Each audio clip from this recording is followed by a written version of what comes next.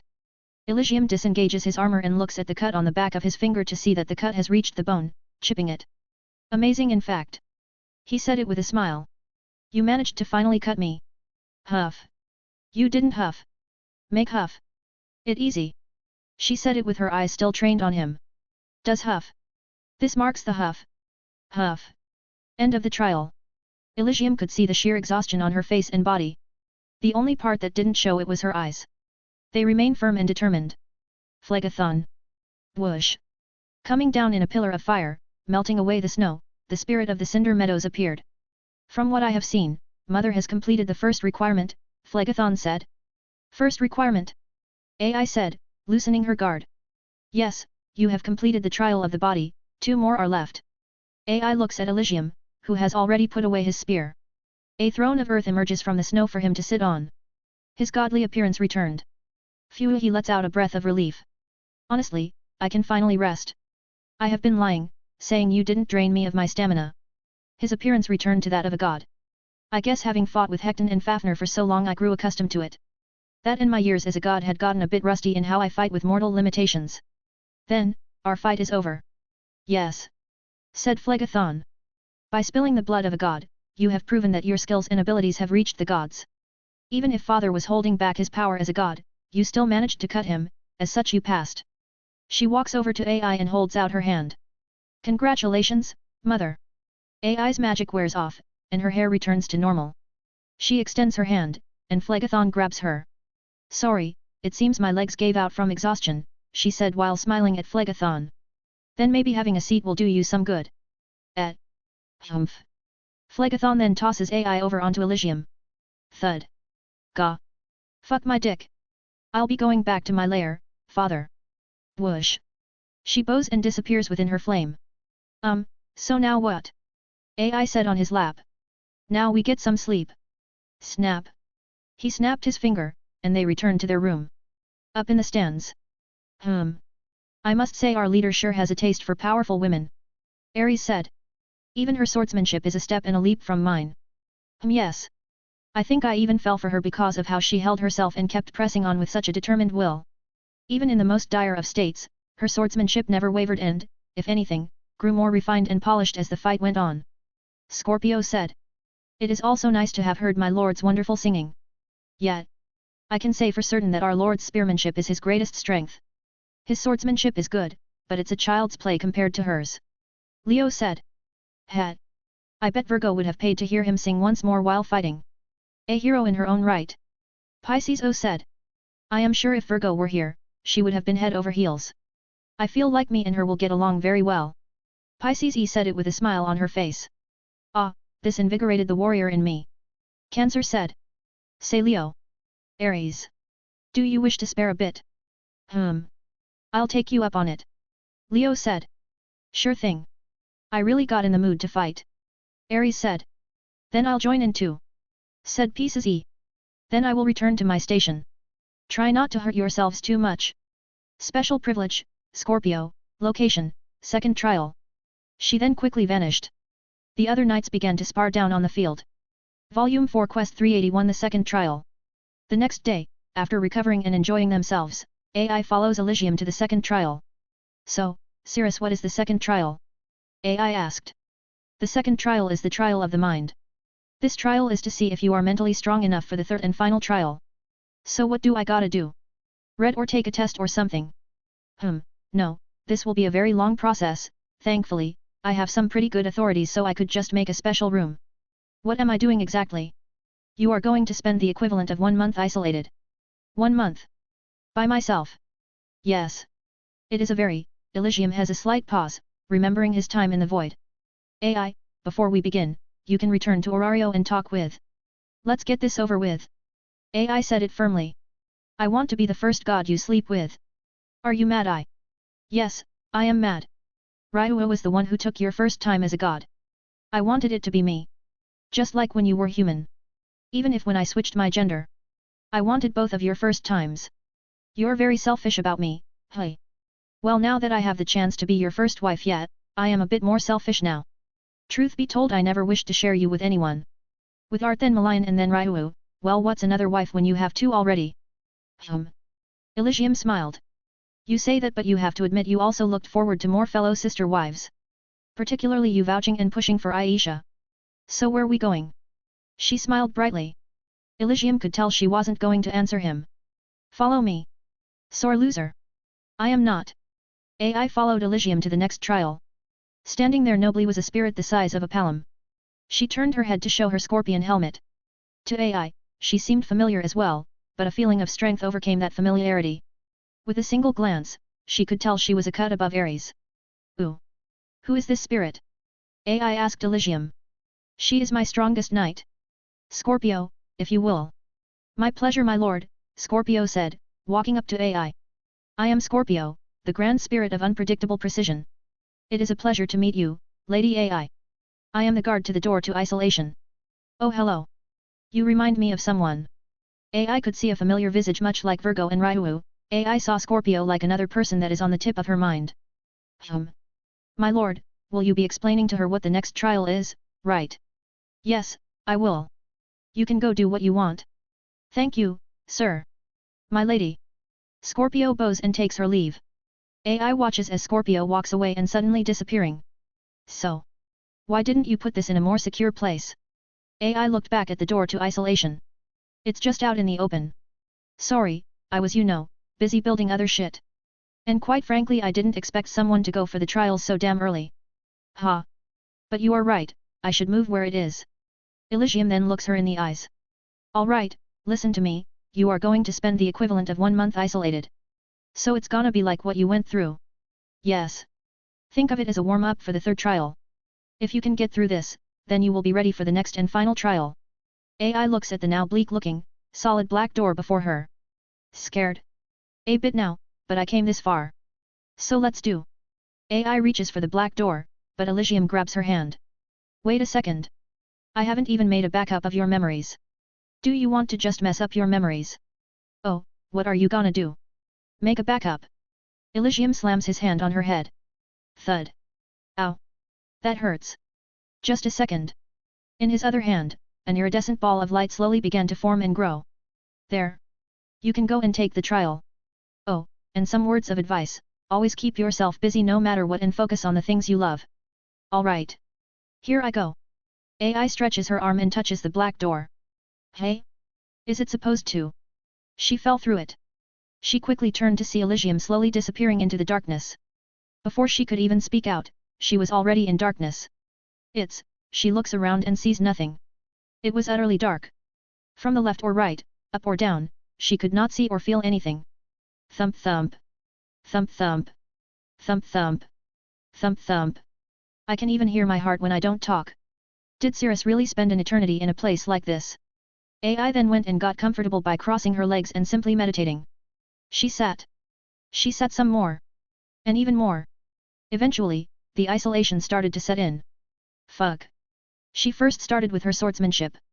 She would imagine her katana and swing down, honing and polishing her already polished style. She kept going for so long that she had long ago forgotten the time, or maybe it was a short while ago that she forgot. Shit. She stops mid-swing. Time is so messy here, I lost track. How long have I been here? I feel no hunger, exhaustion, or sleepiness. It's almost like, she looked around and noticed there was no door. Outside the door was Elysium lying against the door with AI, her hand was still attached to the wall, in his embrace, gently stroking her hair. 53 more minutes, just 53 more minutes. He says this to himself as he holds her tightly. Then you will be back to me. In that solitary space, AI took Elysium's words as gospel and focused. She had only her 2 magics in her body, so she began to train them. She would reform her swordsmanship from scratch and relearn everything again. Simple swings at first, she would repeat each simple swing painfully slowly. After she was done with that, she would go on with her magic. When the bell tolls 108 times, gather the 8 serpents. No offerings of sacrifice to the earth, wind, fire, water, thunder, poison, light, and darkness. I offer you steel and the clear sky. Mirakumagari. Even in a place with no wind, AI's imagination has gotten quite good in such a short time. She would repeat this process non-stop until finally a voice rang through the space. Ding! Time is up. Light filled the void, engulfing AI. She opened her eyes to find Elysium holding her. His eyes shone, as did the stars that covered him. Welcome back AI, how was isolation? It was horrifying if I didn't do something I would have. I don't have the right word to describe it. She then snuggled in closer to Elysium. I was lonely. Did you really live in that for an eternity? Yes. Before the final trial, do you wish to stay with me? Yeah. Can you hold me close? Of course. I'll hold you for as long as you want. He picks her up, and she holds onto him tightly. Thank you. Elysium could feel her shaking. He strokes her hair and kisses her tenderly as he takes her back to his room. Even one's memories are never perfect, each time one remembers their past, something is always altered. In isolation, you live off of your memories because you have nothing else to accumulate. In the end, no one survives it. Volume 4 Quest 382 Magnum Opus. After a week or so, AI had collected herself enough for the last trial. When did you change it? AI said in front of the black door, which is now behind a sealed door at the end of a wide and long hallway. And do I really have to wear such fancy clothes? She asked in a clean, elegant, and very maneuverable attire that is the finest clothing that a noble of Yamato would kill to wear or give to the Empress. I am a god, AI. I just finagled some stuff around. Probably will move it again for a better spot. He tilts his head left and right, thinking about where it would be better. So the last trial is through here. Elysium holds her hand. I will lead the way. Oh, as for the clothes, well, they need to be special. AI tightens her grip as Elysium walks head first into the door. Ooh, AI looked around as if it weren't the desolate emptiness anymore. It was filled with a sea of stars rushing past them. Like it? Yeah, but only a little. I am still shaking that feeling off. Well, we are here. They walk out into a very, very special area, as it is the deepest part of Elysium's domain. The room was lavish in beauty and refinement. In the center of the room was a pond of the same darkness that dressed Fafnir, Karen, and the door to isolation. Inside the pond is a large blank tablet with a red gem embedded in it. What is this place? And what's with this creepy pond? This is the deepest level of my domain. It's the most sacred and holy of places. I named this area Stygian. The final trial is the trial of the soul. Here you will enter the void, and when you emerge, you will be a god. That's why I sent Caesar to you to get your measurements to make your outfit. You could have done it for me. I could, but it needed to be something that you yourself liked and were comfortable with. Fair enough. So how long would it take me to finish? It will depend on what authorities you will be given. The more you are qualified, the more you will get, and the longer the process is. Ah, I see, and that thing in the middle of the pond. She points at the tablet. That in particular was helped made from a gift Fels gave to me before you, Art, Ryu, or Malayan even arrived at my domain. Gift? What could they have given you?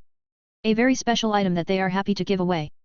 Anyway, I call this the Philosopher's Tablet. It will tell you of your authorities when you return. I made it using some. It's a very long process that needed some very special items from a few gods in heaven and some stuff here on Elysia. Then it must have been very special. She looks at Elysium, taking a step from the pond. Shall we start the trial? She gave a bittersweet smile. Elysium walks up to her and hugs her tightly once more. I'll be here waiting for you, my love. He kisses her forehead, and she hugs him tightly. I updated the ball of memories. So when you get back, your memories will be refreshed. Thank you, and I will return to your side, my love. Elysium kneels, and she kisses his forehead. Go into the pond, submerge yourself and close your eyes. She turned around and slowly walked into the ink-like darkness. Cirrus, can you do me a favor? She said, stopping to look at him. What is it? Can you make sure when this is done you don't let the world feel my divinity? Sure, but oh, you want a surprise, Art? Hey. Phew. You got it. She looked back and resumed her walk into the pond. The darkness then started to turn white as she went deeper and deeper until she was fully submerged. The darkness then turned to pure white. Submerged in the water, AI closes her eyes, and her consciousness slowly fades off. The white water then began to slowly turn a golden yellow. So it begins, Elysium said as he crossed his legs. Elysium makes sure that AI's ascendance is kept hidden. I am glad Nyx taught me how to hide stuff. Silence. AI opens her eyes to find herself in the void. Another mortal. It seems Elysium is finally starting to fill his ranks. His night authority makes it hard to know what he is up to. An unidentifiable voice rang all around her. Who are you? AI shouted. I am the void, the source of all, separator of all. Oh. Cool. So I thought I was going to be here alone. You are. So why are? I am isolating a part of myself so I can more easily ignore you and the rest. You can do that. I can do whatever I wish to do. Well, You seem capable enough to have this authority. Wait, are you giving me authority? Yes, just so I can get rid of any unexpected future annoyances. If the gods of Elysia are like Elysium, then I do not wish to hear the birth cry that destabilizes realms. Well wait. Why can't we be friends and get to know one another? I already know everything about you, AI Zephyr. Born on the 5th of October as Shirakusa AI to Shirakusa Akaru and Ami. The youngest of 4 and one of Susanoo no Mikoto's children. You have earned the name Hero of the Sword for slaying the Leviathan and your deeds in Orario and Yamato, which will come to the surface once Virgo spreads your beloved's tale. I determine that you are qualified for 11 authorities. I shall also grant you another authority, so no more gods are born here. I now remember why I decided to throw them out once the egg formed. 2 is more than enough. Wait. How long will that take? Elysium said. 4,000,000,000,000 billion years. That is your time here. Goodbye. Silence, she was left alone. Hey. Come on, say something. _____. Nothing. Shit. 4 billion years. So began her time in the void. Much like Cirrus, she underwent the same process. Swish, swoosh. Swish. She practiced her swordsmanship down to madness. Mirakumagari. She practiced her chants down into mantras as well as the names of her loved ones. Over and over and over again, she learned, scraped, relearned, and scraped again. Much like Cirrus before her, she lost her mind eventually. Piece by piece. Each time she broke and fixed herself back up, her mortality was replaced with godhood. Eventually, she lost her ability to speak a coherent language. Not that she even speaks anymore. After opening her eyes after deep meditation. She holds out her hands and gently moves across the void. A part of the void opened up before immediately closing up again. She had reached the zenith of swordsmanship. No. It is far beyond even that to be called swordsmanship. It reached the very conceptual materialization of a cut. She kept repeating the process over and over until, finally, the void spoke up. Authorities are now fully given. I hope to never see another mortal from your world again. Now leave. Back in the pond. Elysium could see AI's body and clothes breaking apart and cracking as her status opened and began to rise before breaking completely before her mortality was shed away and liquefied back around her new body as her new appearance. Had Elysium not taken measures, Artemis would have felt AI's connection had been cut off. For now, Artemis still thinks AI still has a status. As AI opened her eyes, all she saw was red, and she let out a cry of rebirth, muffled under the water. Had Elysium not also prepared for any possibility, the cry of a new god would have rendered the world deaf. Elysium bears through it, his ears bleed from the cry. That hurts. She rose from the water and breathed in the fresh air. Huff. Huff. Huff. She looked around to find Elysium waiting for her. Asterisk. Number. And. At. ____. She said, questioning her own faint and distorted memory. The act of rebirth is an intense and surreal experience. He stands up and walks to her through the deep red water. He pulls out an orb and holds it out. Don't worry. She looks at the orb and then at him. Elysium slowly puts it in her head. It glows, and with a feeling of a cool breeze on a sunny day, her memories are refreshed. Ah, I feel so much better. Her mind was able to quickly begin to ground her and organize her mental state. She looked at the red water with some concern. Is the water supposed to be red? Yes. It's supposed to help the body adjust to your soul. But you didn't go through it. My soul was already partially God, my body was also tempered by Elpis, so, yet. Ah. She then begins to check her own body out. She began to pat around. What's this? After checking herself out, she found a few differences. 1. She now has 8 more tails, 2. Her hair has a deep blackness similar to that of Susanoo, and 3. She has red rings around her kanthai that make it seem she is wearing makeup. Her clothes were also changed, having the black and red color palette of a Shinto shrine maiden with a long black cape with a fur trim that blends into her hair. I can see you took after Susanoo, you have his dark hair and red eyes. I do. I couldn't see that part with this red water. Hey, why aren't your eyes indigo or blue like Arano's or Astria? Because my foundation was pretty much equal to those two. She turns around to see the large tablet filled with hieroglyphs. Is it weird I could read hieroglyphs? Not at all, after ascending, languages are easier to read, speak, and write. I had a few souls who spoke Amazonian. But let's see which authorities you have. Elysium walks by her side. Let's see. You have the authorities warfare, loyalty, hunting, bifurcation, storms, love, teaching, protection, the sword, renards, and, the void. They did say they would give me something. She looked up at Elysium. They said, and if I remember right, they said they didn't want any more mortals in the void, and that 2 were enough. Well, it seems that any other wishes to become a god will be put on hold until you can understand your new abilities. Elysium looks into her now ruby-like red eyes. So do you know your name? Oh, hold on it. Ah. That is right, my name is now Naraka-no-Tsurugi. Goddess of the Sword. Sword of Hell? Hey? We match. Yup. You can call me Nara for short. She points at him. So Elysium. Will you marry me now? Ha. Ha ha ha ha. He began to walk out of the pond. You became a god, and the first thought is to marry me. Ha ha ha. So do I take that as yes or? She said following him. It's a yes. Elysium stopped and looked back at her. He held his hand out. So where's my ring, Nara? You asked, so you must have a ring to put on me. Nara knelt and held out her hand. A small gap in space opened, and a pair of green and purple rings fell out onto her hands. I kept your ring close in hand after your mortal passing. I planned on giving it to our son when he marries, but things have changed. It might need a slight adjustment, but I think they will do. She slid the ring into his ring finger. Elysium kneeled next. Then let me change it a bit to match our new lives. He took the ring from her hand and slid the ring into her ring finger.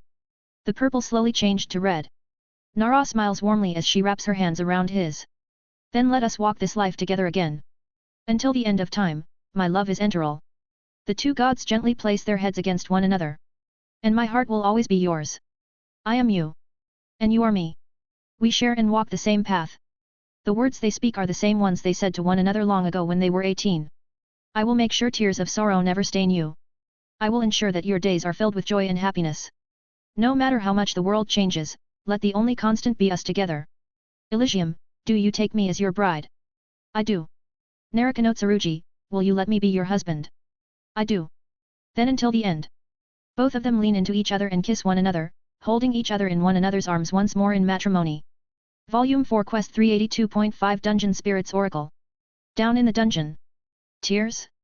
Again Knees, said Revis. Why are you crying again? I do not really know. Knees wipes the tears from her face, she is befuddled why this happened again. But I felt something deep inside resonate with me, and it felt like a knife in my back. This odd feeling of betrayal. Oi! Miku! Miko! Revis shouted. How are things up on the surface? It's been a long time since went up.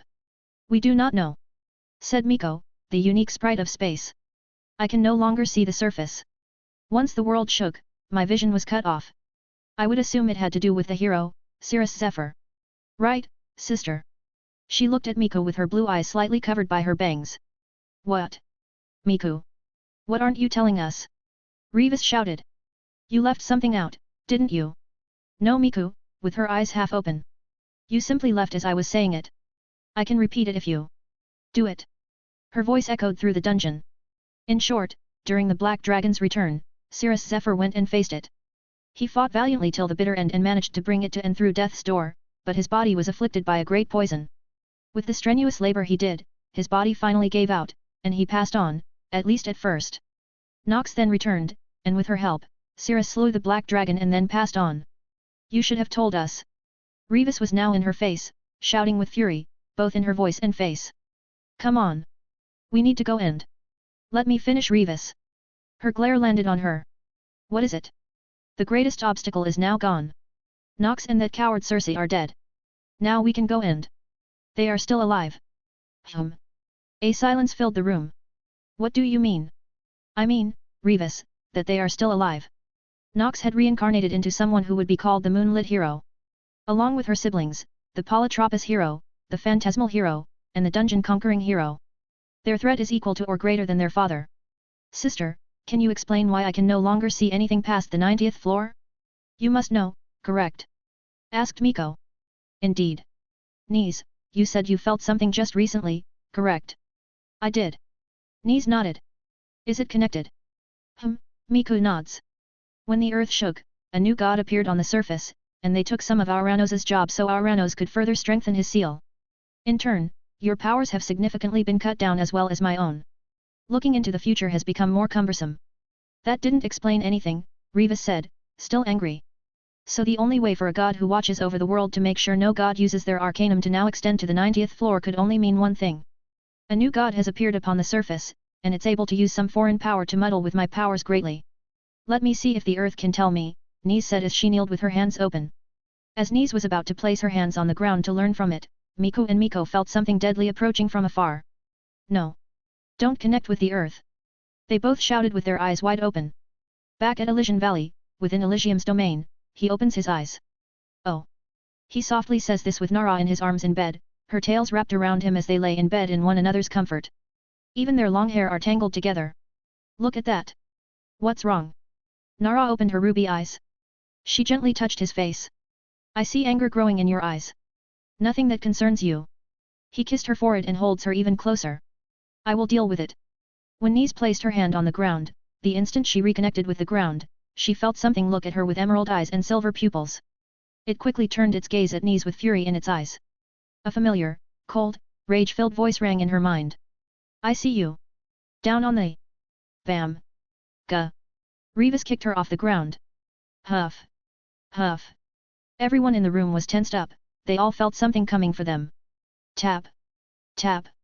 Tap. They turned to the sounds of someone walking towards them. From the shadows, two figures came out. One was a woman who had dark red hair and eyes like dull blood, with the darkness clinging to her. What is all this racket? The woman said. You are going to wake up my partner. G-ground spirit of shadowed brilliance, Skaduk. Our apologies.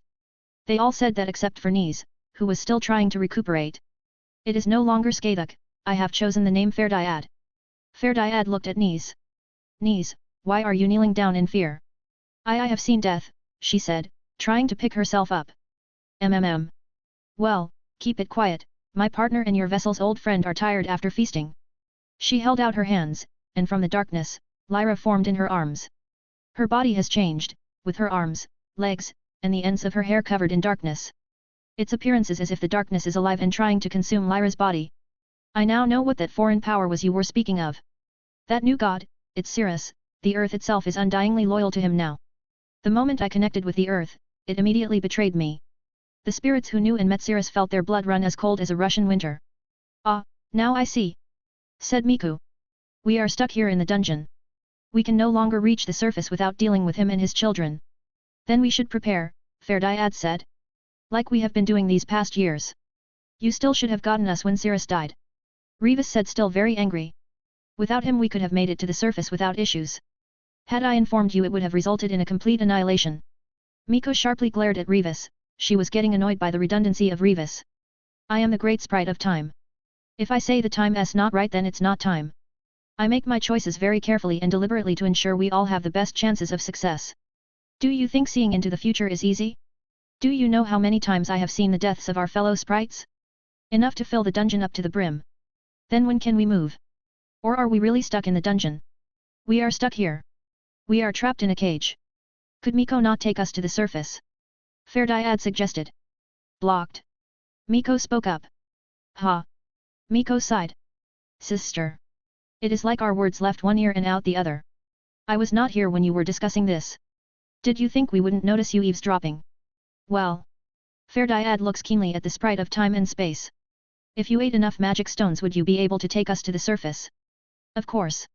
Miko added. But that would do nothing but end all of our deaths. You Ferdiad are most likely to be captured, all the others, I am including the grand spirits that woke up in this, will be slain. No matter what we will stay here in the dungeon and wait for them to come, we wait until his children have arrived here. Am I understood? She said in a stern tone of voice. Volume 4 Quest 383 Naraka Tsurugi. Some days later in Fuyakuza. Haikaru lets out a deep sigh. Still worried about our daughter, said Ami. Of course I am. Our daughter had her husband die, and then a few days later he returned as a god. Well, knowing her, I am sure she went after him. Come and sit. This is the first time in a long time that we are no longer worried about her so much. I know you were very saddened over Cirrus. Tap tap. Akaru and Ami heard the sounds of another's footsteps behind them. They turned to see Naraka Tsurugi. They were taken aback by her heavenly appearance. Who are? Hello, Mom. Dad. She waved at them with a tone of voice so that they instantly knew who she was. AI. Akaru quickly rushed up to her and hugged her tightly. Ai. He looked at her up and down. What happened? Your appearance. Oh yeah, I finished Elysium's trial. So, I am a goddess. I see, Ami said, looking around her daughter.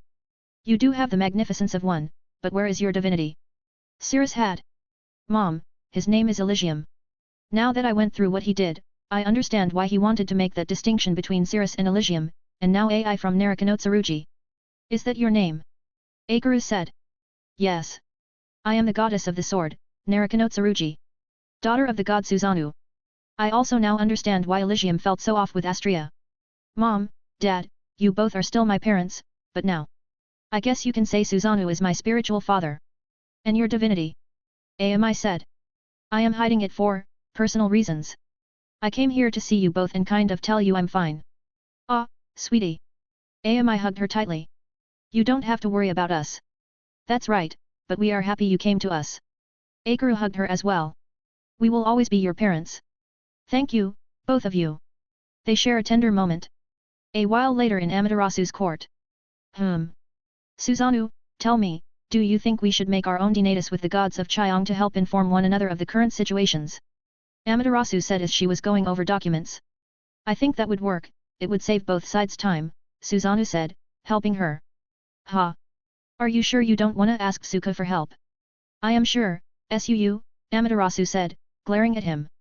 Work sure does pile up, hey. Yes, it. Both Susanoo and Amaterasu looked where the voice came from to see Narakanotsurugi. Susanoo, upon seeing her instinctively knew who she was. Ai. Oh, you knew upon first sight, hey. She brushed and straightened her clothes. Well she looked a bit nervous. Hello. Dad. Susanoo broke.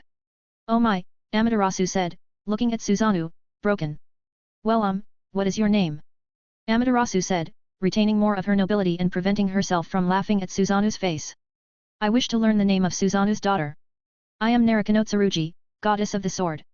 And I am the wife of the first god, Elysium. She said it confidently. So, Susanoo said. You are really my child. He slowly began to walk up to her. I am. Do you not see my hair and eyes? I know I am hiding my divinity, but... Ah. Susanoo placed his hands gently on her face. I see, my child. The same way Astria and Auranos are parents to Elysium. You. Hey. He looked at Amaterasu. Ami. I have a kid. Amaterasu saw Susanoo make an equal smile, if not greater, than the smile at Ai and Cirrus's wedding. I can see that. Why don't you two go and talk elsewhere? I would rather not interrupt. The two of them would go into the city and drink tea with one another as if they were long-lost parent and child. It has been nice to speak with you, Dad, Nara said a bit hesitantly. You can call me Susanoo. Being called Dad is, well, I'm not quite used to it. Alright, Susanoo. So can I ask, where is Kushida? Ah, she is dealing with stuff at the border. The Izanami familia has been really gaining land. But it's nothing we can't reclaim. I see. I should get going. I have other places to visit. Oh, before you go, do you mind if you do me a favor? Sure, what is it? Orario late at night? Oh, we got here in a blink of an eye. Musashi said. Nara said. Well, Susanoo told me about you two and how you wish to come to Orario for my son, so it's the least I can do. Thank you once again, Lady Nara, Retsu said. Not at all. Just head up the road, and you should see the Moonlight Tower. Tell them you are friends with Haku. And be sure to say Lady Ai sent you all right. Understood. Got it, Musashi. I'll leave it up to you, Retsu, Musashi said, cleaning her ears with her pinky. Don't worry, Retsu, Nara said, patting his head. I know you both will be fine. I trust you both. Nara then, in the blink of an eye, disappeared. Ooh. They both said impressed. Base of Babel Tower. We made good progress. Said Meru. Making it down to the 8th floor in such a short time is pretty good. How are the swords? Haku said, glancing at her sides, where she had 3 swords on each side of her hips. They're fine, these monsters were only good for me to use 2 swords, so the others are fine. That's good. They continued up the stairs, along with several other adventures. When they finally got to the top, they looked to see a unique existence under the moonlight. She was surrounded by many people speaking with her. Their ruby eyes landed right on him. She got up from the bench and walked up to Haku. Hey, Haku. She waved at him. How was the dungeon? Her voice and attitude told him everything. Mom! Mom! Shouted every adventurer near them. They looked back at Renard and could see AI. Yup. That's me. She put her hands on her hips. Come. She nods her head. Let's talk. Walking side by side with Meru following behind. Tap. Tap. Tap. It was a bit awkward. Haku would take glances at his mother, still trying to get used to her new appearance. Go on, ask, Nara said. I know you have questions. Well Mom. Are you a goddess? I am, and much like your father, I have another name. What is it? Narukano-tsurugi. Can I still call you Mom? Of course you can, and you can still call your father, well, father. So sweetie, how was the dungeon? It was okay. We made it to the 8th floor. It was a bit hard since we still haven't updated our statues. Oh? You're really trying to test the limits of your skills, hey? When we hit our limit, we will update our status. How fortune Artemis gave her.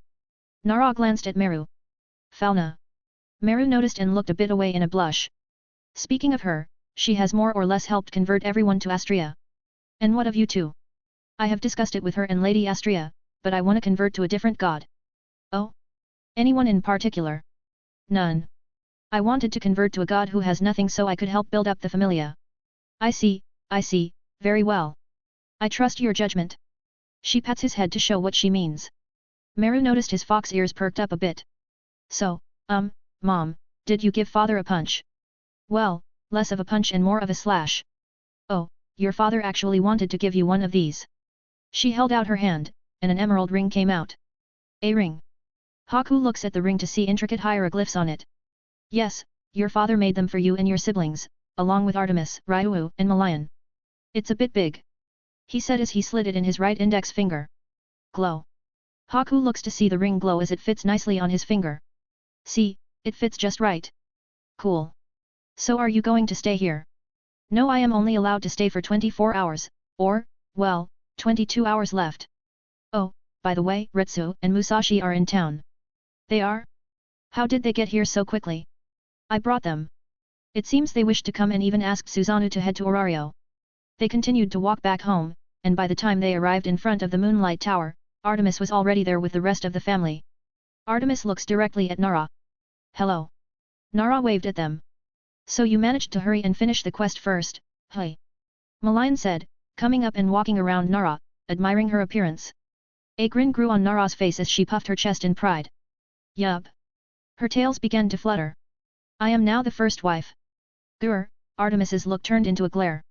I should have taken the other option. She said softly under her breath, clenching her fist in regret. I will allow you to take the option, Art, Nara said as that grin turned into a smug smile. Elysium gave permission to let you fight me using your arcanum if you wish to claim your former title. Artemis's hands began to tense her hands. She wants to take her up on the fight. Maybe later, when there is no one to get caught in the middle. She relaxed her hands. When did you get here, Nara? Oh? News of my name travels really fast, hey. I guess they must have heard you say it when we were walking, Haku said. Or maybe when you were sitting around in front of Babel. Well, I got here 2 hours ago. I even brought gifts. Here you go, Malayan. Nara holds out her hand and gives her an emerald ring. Oh? How lovely. She said putting it on, and it fits neatly on her right ring finger. Come along. Your father, you all, each one. Callisto was the first one to line up. Ooh. Ooh. Ooh. Me. Me next. Snicker. Nox laughed a bit. What did I say, Calli? Daddy's girl. Shut up, Nox. Phew phew. You act like sisters. Nara said, making a sweet smile. Here you go. One for you and Nox. Nara gives her 2 rings, and Callisto immediately puts on a ring on her left middle finger. Hum. Callisto walks back in a good mood, looking at the ring. Here you go. She tossed Nox a ring. Can I get one? Said Elise by Nara's leg. Of course. Here is one for you and your mom. Elise gets 2 and goes back to Ryu, where they put them on at the same time. And here is one for you, Abi. Nara tosses one to him. Oh, thank you. He said it with a gentle smile as he put it on his right thumb. And here you go, art. She tosses another to Artemis. Artemis gets it and looks at the hieroglyphs. Interesting. She puts it on her right ring finger. Alright, well, I have to deliver a few more rings. I'll see you guys later. She didn't even snap before she disappeared in the blink of an eye. Blink. Haku looked around. Mom? Where did you go? Leno's shop. Are you alright? Circe said. Cough. Cough. Lenoa was coughing a bit more intensely. Ugh. I'm fine. You are not fine. Lenoa, how old are you? Old enough to mind my own damn business. Lenoa, come on. I let it go before, but now you have been coughing more seriously and frequently. I am 139 years old. Okay well. 139? Why you can't be serious? Kihihi. Of course not. Like I will ever tell you my age. Now leave me alone, I wanna read in peace. Lenoa, you won't. Let her do what she wants, Circe. Circe looks to see Nara. Who are? AI, Lenoa said. You know your kid-in-law, Karen, paid me a visit late at night. Oh? Did they? Nara kneeled before Lenoa. AI? What did you become a god? Circe was amazed and intrigued by her appearance. And who's Karen? I did. Nara nodded. So Lenoa, why didn't you go with them? Hi. Well, I raised the kid's father. I at least deserve to be taken by someone of Circe's level. What are you both talking about? Who is Karen? Circe said confused. Karen is a spirit Elysium maid, Nara said. He made them to gather souls from around the world. But why would they? The realization dawns on her. Lenoa, are you? I am. These old bones of mine are hitting their limit. My time is nearly up. So, she looks at Nara in her ruby eyes. Are you going to take me? Yes. In a little while. I still need to see Aranos and Fells. Then a few more things. Very well. I'll just sit here. Circle, here you go. She gives Circe an emerald ring. What is? I am sure you can figure it out. Bye. Blink. And she was gone. Circe looks at Lenoa. Lenoa, tears began to build up. Come on, let it out you. Heek. Heek. Circe cried into Lenoa's shoulders. There. We all have a time and place. She pats her back. But we have been together for so long. Why aren't you crying? Because I know I left an apprentice to take up my store. Circe's eyes widen. Why you mean? I do. I leave my shop to you. I know you will take care of it. Room of prayer. And that is the report the Zeno gave, Fells said. Everything seems to be going well. How are things in the dungeon now, my lord? It has been going well. Fells, are you feeling better? When you returned, your footsteps were a lot lighter. I haven't felt so light in so many years. I am curious as to why Lady Métis asked me to give Circe the Philosopher's Stone. So that was what the stone was called. Fells turned to see Nara walking past them. Aranos looks down on Nara, impressed by her presence. So you were given the authority of the void, AI? I do. Anyway, here you both are. Nara tossed Aranos a ring and handed one to Fells. What are? There are gifts from Elysium. Aranos looks at it before putting it on. Is that all you came here for? Yup. Now I needed to do a few things before I went back. Wait. AI. Fells said. What is Circe using the stone for? Well, it's complicated, and I am not sure how to explain it, but in short, it helps turn me into a god.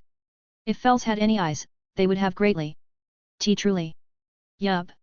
I am sure if you come, Elysium will show you he is putting your creation to good use. Blink. And just as fast as she appeared, she was gone. Ha ha. Fells laughed out loud. To think my greatest sin had resulted in the creation of a god. Back at the Artemis Familia home. I'm back. Nara said as everyone was on the first floor of the first tower. AI. Said everyone. Mom. Said the kids. Hello. Nara said. So did you finish your business? Artemis said, still glaring at her. Almost. Haku, come here. Haku comes up to her. What is it, Mom? I am giving you something special. She reached into her robe, and she drew out Gram. Immediately, everyone but the kids knew the significance of the weapon. To the kids, it looked far too different from the sword their father used, but to the others, its runes gave it away. This is Gram. It belonged to your grandmother, Nephili. It served her as nothing more than a pretty wallflower. Then Hera, her goddess, gifted it to your father as a memento of his late mother. There, your father used it for what it was meant to do. Fight. Swish, she swung it with little effort, but the result was devastating. Whoosh. Massive amounts of wind blew through the floor and slammed the door open to escape. Hecton's hand sprang from Elisa's shadow to cover her, while Fafnir quickly blocked the wind for Oberon. For Callisto, she stood and bore through the wind with unflinching eyes. Haku stood before his mother, his hair messy and his eyes wide. He was in awe. Wow, he said. Haku. Nara then materialized Gram's sheath. Your father wishes for you to have Gram. Not just so you can fight, but for you to protect your siblings. Do you think you can do that? Without hesitation, he gave his answer. Yes. I will. He said it nobly and as confidently as he could. As the oldest, it's my responsibility to look after them. Phew. I knew you would. Also, Callisto, if no one has told you, Haku is older by 9 days. What? She shouted, surprised. We are twins. Yet. No. Mom. She looked to Artemis. Sweetie, you just answered your question. But you and she could have given. Nope. Artemis shakes her head. I helped deliver your older brother. Gah. Ha ha ha. Haku laughed joyfully. Eat that, Calli. I'm the oldest. Now. Nara waved everyone down to calm down. Now the finishing touches. Nara released her divinity sacred energy. It rose and expanded greatly before tempering itself. This, Artemis said as Nara's divinity began to take shape. They look at the shape of her divinity. It's like a waterfall of blades, Ryuhu said, gazing at the majesty. It had a red and black pigmentation, with its appearance resembling that of an ever-cascading shower of swords, with some white on the blade edge. Even being around her felt as if a sword were being surrounded by several swords pointed at her neck. Let me reshape Gram to fit your preferences. Gram floated in the air as its shape began to slowly change. In a short while, the sword turned into a hybrid between a western longsword and a katana. Here. She sheathed it. Know that you have to bear through unbelievable pain to wield it. Gram floats over Haku, and it drops into his hands. Oof. It's heavier than I expected. Yes, but it will serve you well. She walked up to him and parted his hair. Pay me and your father a visit sometimes, all right? I'll try, Mom. Thank you, and I love you. She kissed his forehead, followed by a warm hug. She hugged him tightly, and he did the same. I'll miss you, Mom. He said it under his breath. I will too. She loosened her arms and leaned back to give him a loving and earnest smile. She stands back straight up. Nara looked at Artemis before she made a grin. I'll see you, Art, in Elysian Valley. Blink. Lenoa's shop. Nerika appeared before Lenoa and Circe. Ah. About time you come. Lenoa said. What an impressive divinity, Circe said with puffy eyes. Lenoa. Nara held her hand out. Well, take care, Circe. And take care of my grandson. Lenoa holds Nara's hand. Goodbye. My old friend. Try not to break my stuff, Kiahe. Blink. Alone in the empty magic shop, tears rolled down the new owner's face. She began to crack a smile. PFT. Ha ha ha ha. Tears, both sad and happy, rolled down her face. Even in the end, Lenoa. She wiped her tears away with her sleeve. You still managed to add something in. Volume 4 Quest 383.5 Gram Test. The next day.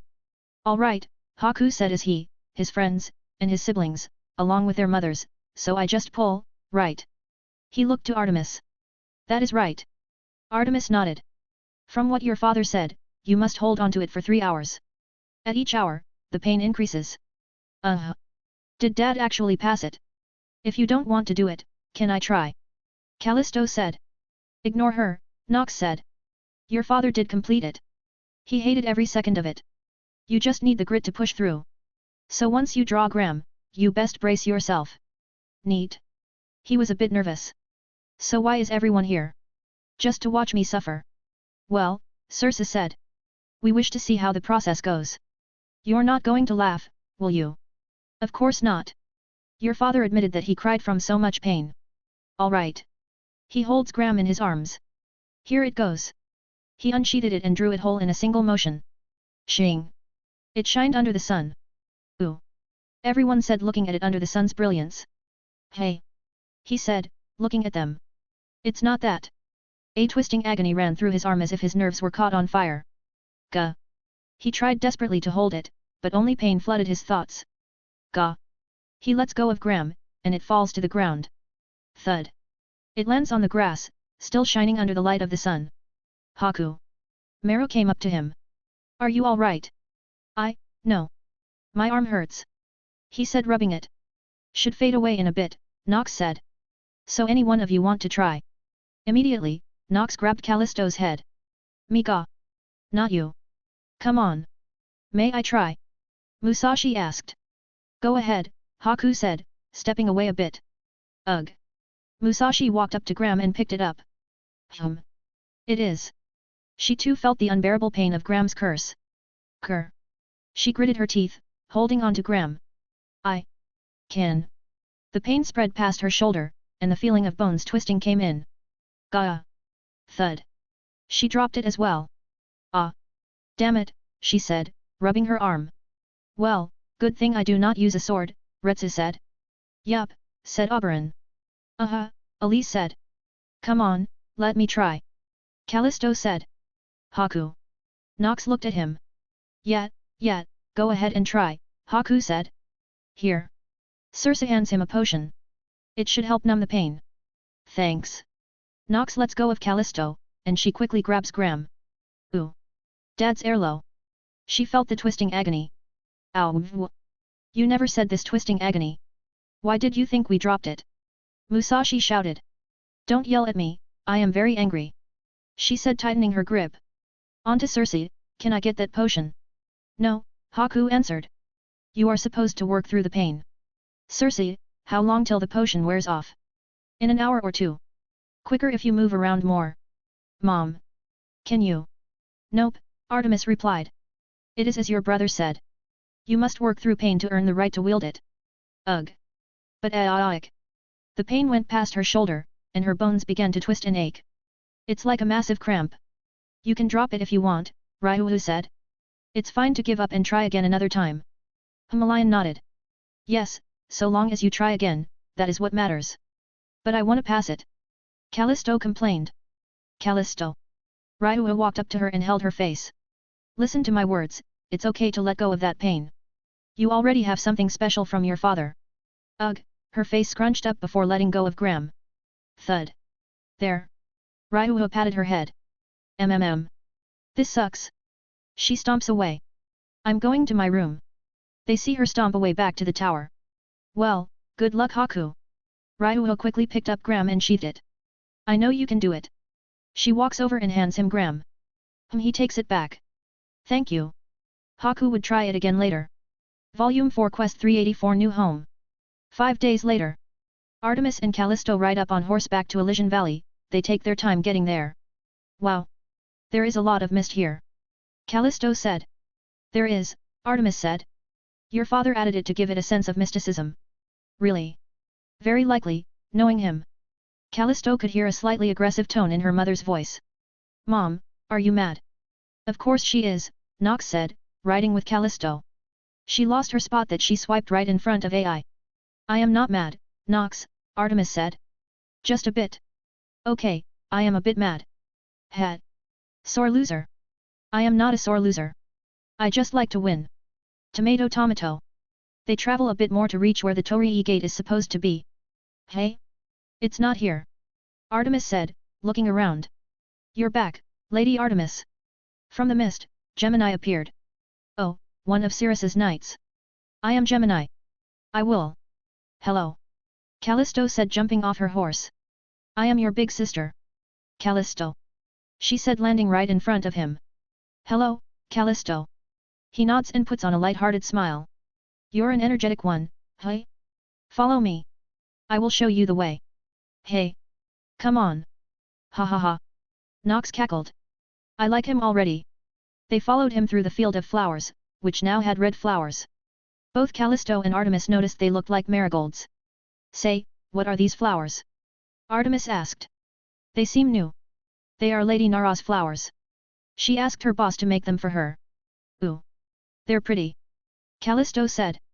What are the green and red flowers' names? The green cloud ones are called Elysiums, and the red ones are called Nerikas. They named the flowers after themselves, Artemis said. Who doesn't name something after themselves? That seems fair enough. Right, second wife. Nox said, looking at Artemis. I am going to pluck your feathers, Nox, Artemis said, eyeing her. They follow Gemini as he goes down the valley. They could see several formations and holes in the sides of the valley.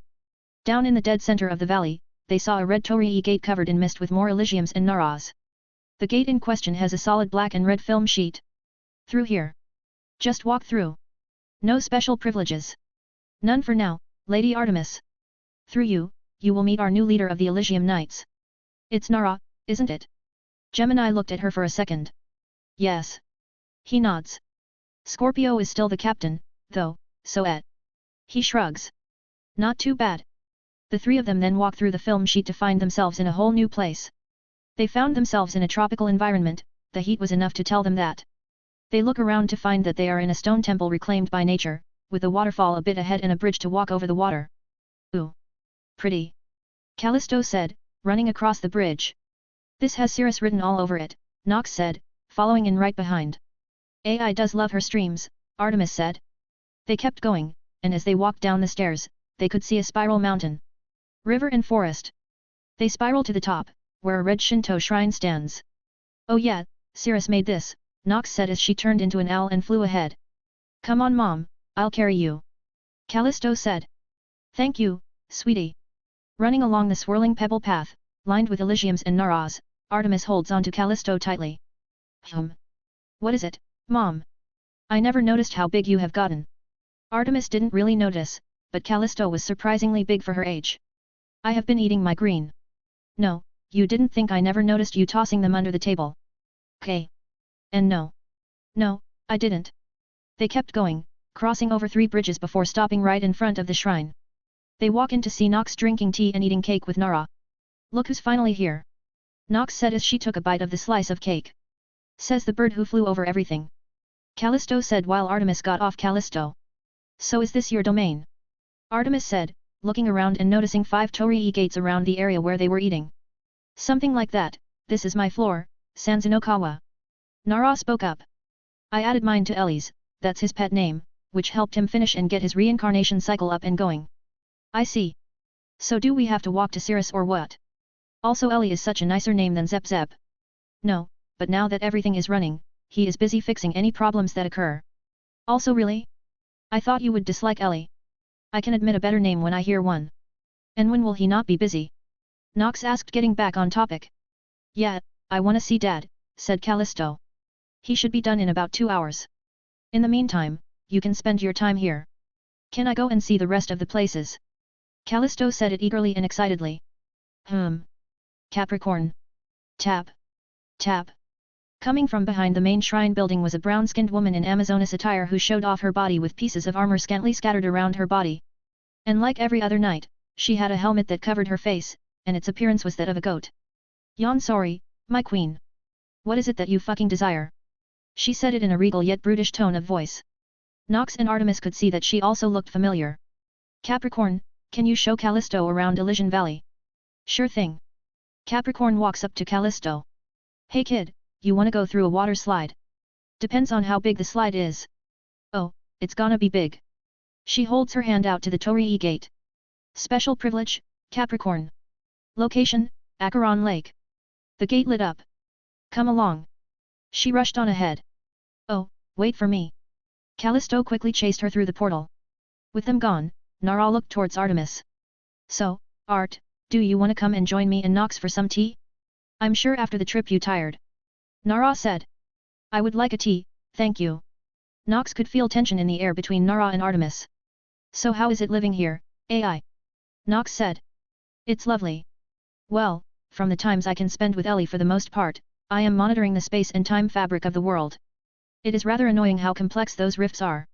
Just a massive bundle of tangled up yarn. Nara thought. Oh, and how is spending time with Cirrus? Or do you prefer if I call him Elysium? Nara paused to think it over. I would prefer if you called him Elysium. Now that I understand what he went through, calling him Cirrus is like opening an old wound. I am sure you understand, Nox. I do. When you told me what happened, well, I wanted to hug him and never let go. Being stuck in that seal was one thing, but he had undergone billions of years of isolation. Tell me, Artemis. Nox looked at Artemis. How did you get through it? I didn't. Artemis shakes her head. We gods do not possess an ego until we have left the void, so we just popped into heaven. Which is why what both you and I am sorry Elysium said was incredibly, and I mean incredibly stupid, and beyond the realms of recklessness and into suicidal. Well, you are not wrong. Cirrus died, and from it, Ellie was born. 2 was for AI. It seems that girl is so far away yet, she touches her heart. Yet so close at the same time. Nox and Artemis could see the conflicting expression on Nara, it was even visible in her tails and ears as they dropped down. Then I will try and call you by your name, Nara. That is fine art. Nara cuts her off. If it is close friends and family, I am fine with it. Just a little bit of understanding is all. Oh, and that goes for Elysium as well. I see. Well, if I am going to be living here, I should call you by your proper names now, Narukano Tsurugi. Nara looked at Artemis with eyes filled with relief. Call me Nara. It's far shorter. 2 hours go by before they know it. All right, Ellie is done with his work. Nara waved her hand, and Capricorn appeared along with Callisto. Callisto and Capricorn were both soaking wet. Callisto, don't tell me you were playing in the water for 2 hours, Artemis said. No. She said looking away. She is right, we were racing with Acheron and some others. I gotta say this one here. Capricorn pats Callisto's head. She really is a wild one. Ha ha ha. She said bringing her in closer. Nox, can you dry us off? Callisto asked. Ugh. I am not your personal blow dryer, you know. Nox said coming up to the two of them. Genesis light. White night dot. A quick burst of heat and light evaporated a good amount of the water. Follow along, Nara said as she held her hand to a torii gate, and a portal opened. They all followed Nara through the portal. They stand at the end of a long throne room. At the other end was Elysium stretching, with Proanthos stretching along. Cirrus. Dad. Callisto shouted, cutting off her mother and running down the red carpet. Elysium and Proanthos could see Callisto running down the throne at full speed. Oh shit, Elysium said. Dad. Callisto jumped high into the air. Elysium held out his arms, catching her. Oof. Callisto. What did we say about? Callisto quickly hugged him. I missed you, Dad. She said hugging him even more tightly. Elysium could tell how much she missed him. So he would return the favor. I miss you too, Calli. And hugged her back. The other came up shortly. Nice place, Nox said looking around. And this must be Vesta, hey. She said looking at Proanthos. Did you like Cirrus more than Hestia? And speaking of Hestia, what did you return to her? My name is Proanthos, and Elysium simply gave Hestia a copy of me, and yes, I much preferred him over her. Now if you will excuse me, I am on break. She turned to Elysium. Lord Elysium. She bowed and left towards one of the torii gates. Special privilege, Proanthos. Location, Phlegethon Meadows. A portal opened, and she left through it. So, Elysium looks at Artemis. Do you want to fight Nara for? Tomorrow, Artemis said firmly while looking at Nara. But I want to make it clear that even if I win, Nara will still be the first wife. I begrudgingly accept that I came in second. So you really want to fight me, hey? Nara said. Yes. I want to have an all-out bout with a fellow goddess. Who is stronger, my arrow or your sword? Ha, Nox said, very interested. Well, how? Oh, Dad, can we have a spar? Callisto said cutting Nox off. Hey. I wanna enjoy a nice bath. Not fight. We can enjoy a nice bath after a spar. Come on, Dad. Please. Please. Alright, alright. One spar, and that's it, alright. Elysium said, putting Callisto down. Sorry Art. I can show you two. It's fine. Callisto has been itching to spar with you since you replaced Bronte. Artemis said. Ooh. My lord, my lady, do you mind if I get the others to watch? Capricorn said. Sure thing, Elysium said. Go on, Nara said. Capricorn quickly ran to get the other knights. Volume 4 Quest 385 The Bear Who Challenged Paradise. Standing in the arena where Elysium fought AI, stood a father and daughter. Hey, Dad, if I win can I sleep with you in your room? Callisto said. Well, now he has to beat you, Nox said. If not you're cock-blocking him. Ooh. You're right. Dad, if I win can I get another little sister? Nox, you're a bad influence on Calli, Elysium said. If I am, then it's because of you. Remember, I got more influence from you. Well shit. Elysium holds his hand out. I guess I'll have to fix my past errors. Radamanthus. Crack. Within the blink of an eye, a spear appeared in his hands while the air was charged. Callisto's and Nox's air began to lift from the static. From the jump, Callisto could see it was far slimmer than White Knight, with more regal decoration. But something about it seemed incomplete. Nevertheless, the feeling it gave off was that of a divine weapon. Then let's begin, Dad. Callisto held her hand out like her father. Time to show Dad what we got. Nox. In a flash of light, Nox transformed into her weapon form, White Knight, in Callisto's hand. Remember my tips, that way we can last longer than a couple of seconds. Ha! I won't go down that easily. You should really take her advice to heart, Elysium said as he took his stance. Callisto and Nox were surprised. See, can you read minds? Callisto said. Of course not. I simply know that Nox knows my fighting style better than anyone. Rivaling that of AI and art, of course, I mean pre-deification. Nox and Callisto noticed the subtle differences now. His stance was far more refined to such an absurd level that one would need to have had a fetishistic obsession with spearmanship to reach such mastery. It brought a whole new level of respect and awe for Callisto to her father. Callisto keenly analyzed his stance and slowly began to replicate and adapt it to her own. Up in the stands. Such a fine stance, Scorpio said. I am very impressed by your and my lord's child. Lady Artemis. It is scary how talented she is. Said Gemini.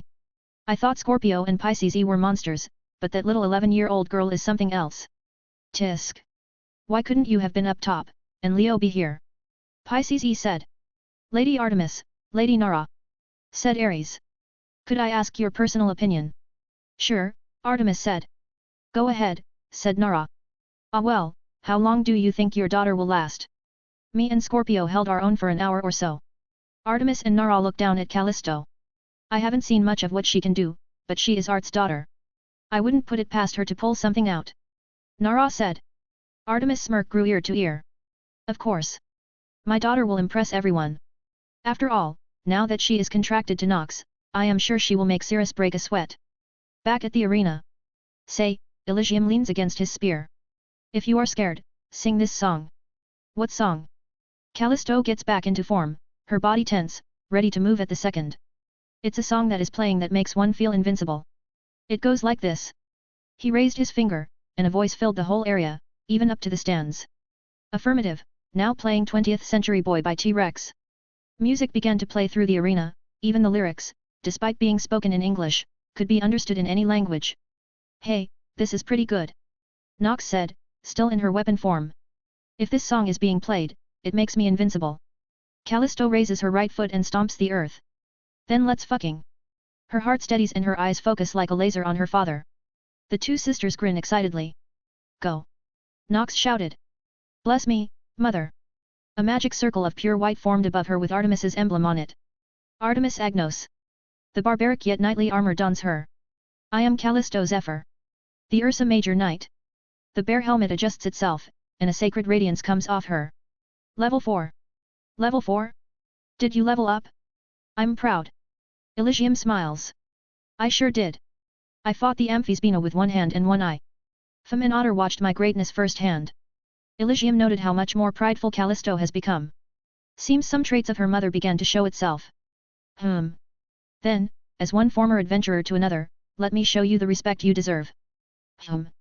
Callisto and Nox could feel his divinity begin to weaken and his appearance turns less godly. Thika Panoplia, Serenian. The armor quickly wraps around him, fitting him perfectly. Me as well. Callisto pointed White Knight at Elysium. I won't hold back, Dad. Aim. White Knight turned pure white, while the feathers turned black. Light began to collect at the tip of the spear incredibly quickly. So fast, that it began to take the air in the surroundings, causing waves of darkness to the point of White Knight. Well, it seems the gem refraction worked a little too well, Elysium said under his breath. Its speed surprised both Callisto and Nox. Before, it took about 3 seconds to charge, but now it has been halved by 1.5 seconds. Callisto smiled as she placed her other arm on the spear. Fire. Phew. Elysium took a step to the right immediately as the beam of light moved at actual light speed. He looked behind him as the beam hit the mountain's end. Boom. A massive hole shot through the mountain. Holy shit, that's a lot of power. Phew. Yuck. Both Callisto and Nox were terrified by the power output of the gem.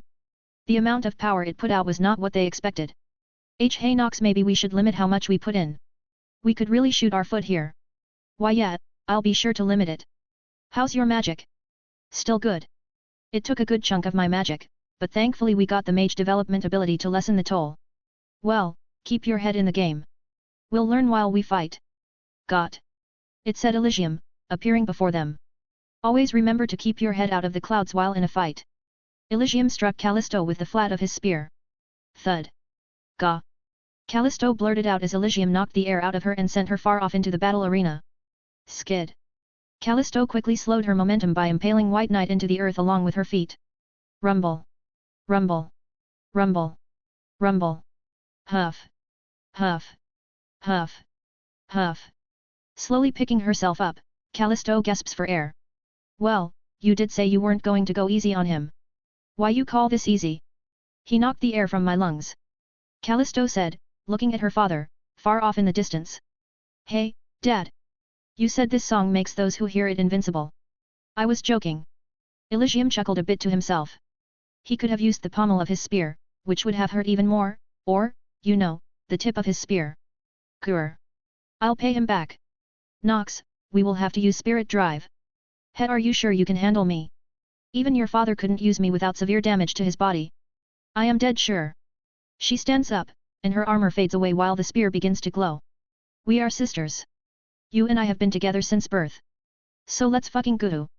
She spun her spear and holds it skyward. Bless me, oh hallow spirit. Candidus Nox. From afar, Elysium could feel Callisto's sacred energy skyrocket. Callisto is dyed in inhuman white. Well, that's something. Elysium spins his spear and readies himself. He ends the song to focus on his daughter. You are a little monster, Callisto. He said under his breath, fearful how his daughter will grow even stronger in the future. Up in the stands. Well, she truly is a daughter of the moon, Nara said. Oh. Very impressive, said Pisces E. It reminded me of Leo's last moments. Ha ha ha. It seems the apple doesn't fall from the tree. Cancer said. I am sure Virgo is rolling around in frustration having missed this.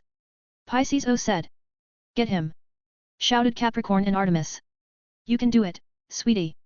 Artemis is shouting from the stands. You got this, Cali. Capricorn shouted as well. Watching closely, Aries breaks a smile. I really do wish we could meet soon. Ace.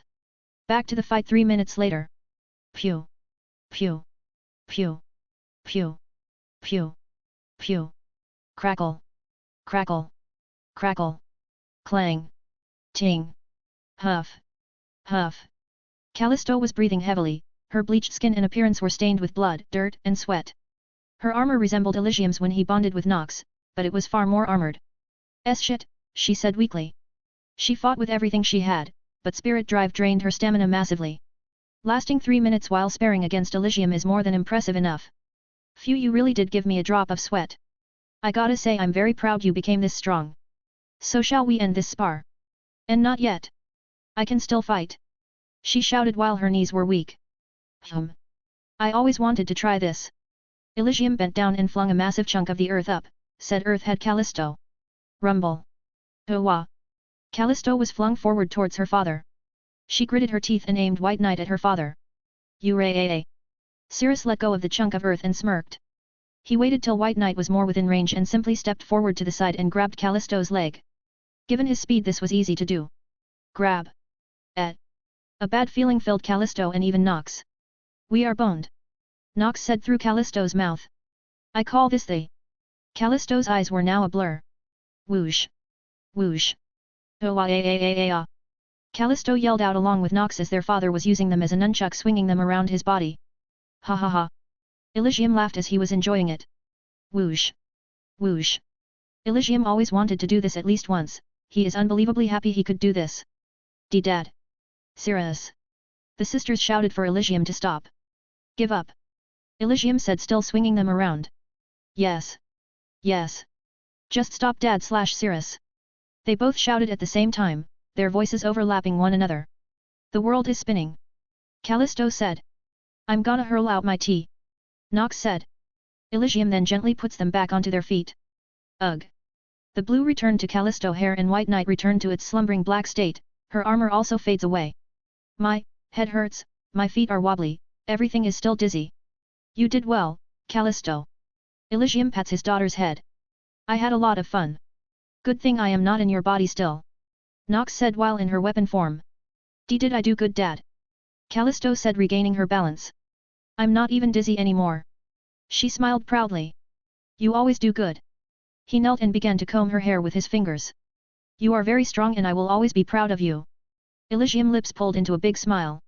Callisto looked into her father's polished eyes and big smile and smiled as brightly as he was happy. Hee. Thank you, Dad. She dropped White Knight and wrapped her arms around her father in an embrace. Hey, don't drop me. Nox said returning to her human form. So how about we head back now? Elysium said as the father stood back up with his arms to his side. Can't you hug me longer? Callisto said hanging off her father. Come get down. Nox grabbed Callisto's from the back of the collar and dragged her down back to the ground. So, how would you rate her? Yeah, how would you rate me? Callisto wanting her father's answer. I'd say she's on that dragon Erebus spawned. Elysium's appearance returned to his godly form. Strength-wise is comparable when you're in spirit drive. Her spearmanship is about as good as AI's swordsmanship around that time.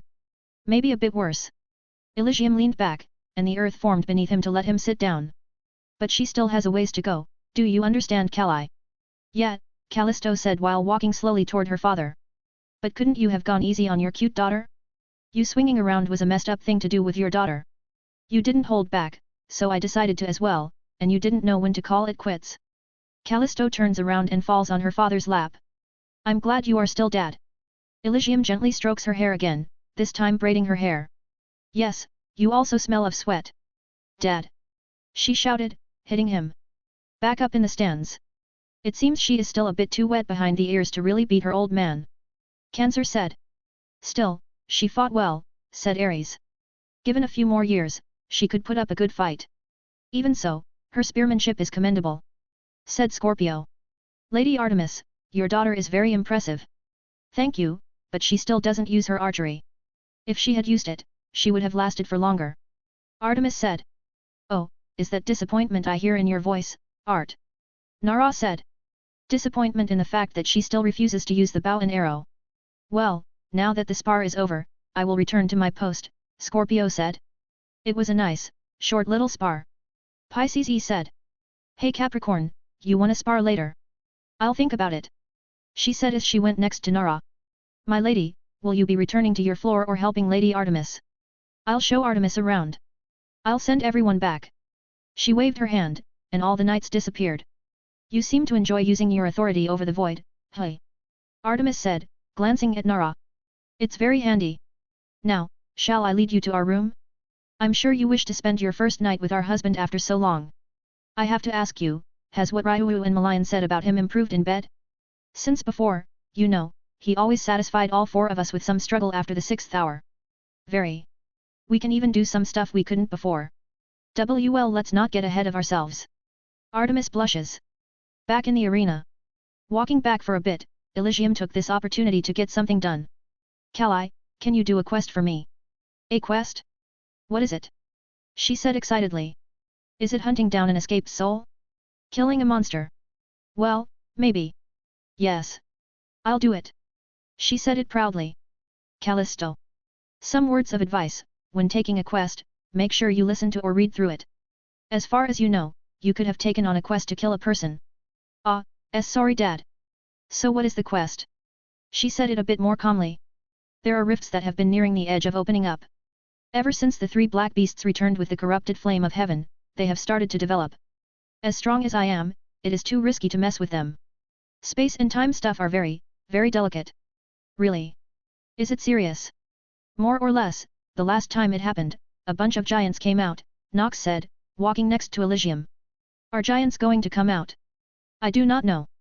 I have been using my power to slow their growth as much as I can, and even Nara is slowing their development, but one cannot fix a dam that is already spilling water. So here. Elysium takes out a 20-sided dice on the side of her hand. The dice had hieroglyphs and complex formulas around the edges of the planes. Whoa, this is really weird, Dad, she said, examining it. It's called an anaximander. It has the magic formula to find and seal the rift and some other stuff, it has a portion of my and Nara's power to fuel it. So long as you're in this world, it will automatically recharge. And what if I'm not? Hold on a second. They stop, and he places his hand on it. His sacred energy began to rise. Callisto and Nox's eyes widen. His aura was an ever-flowing breeze of stars. It was far different than Nara's, but only Nox found the near-transparent edges of his divinity had a sharpness almost as sharp as Nara's. How good is your control of magic? Callisto didn't look too confident. Right, a rhetorical question. Nox, put your hand on the device, Elysium said. Can I get something? It's not fair if Nox gets something and I don't, she said, puffing up her cheeks. Calli, I have spoiled you enough. Besides, this isn't a gift. Yeah, Daddy's girl. Nox said. If you paid attention, you would know. Then what about a weapon? I don't want to keep using White Knight for everything. It's overkill. You can get a. No. I want one like what Fum gave to Haku. A heirloom. Well, the only thing I have that could be considered an heirloom besides Gram is on the moon. Oh yeah. Your prototype for White Knight? It's still up there, hey. Nox was a bit surprised. Should be.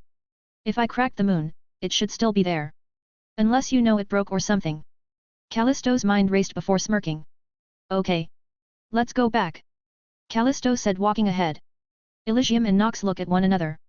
They both know what she is gonna do.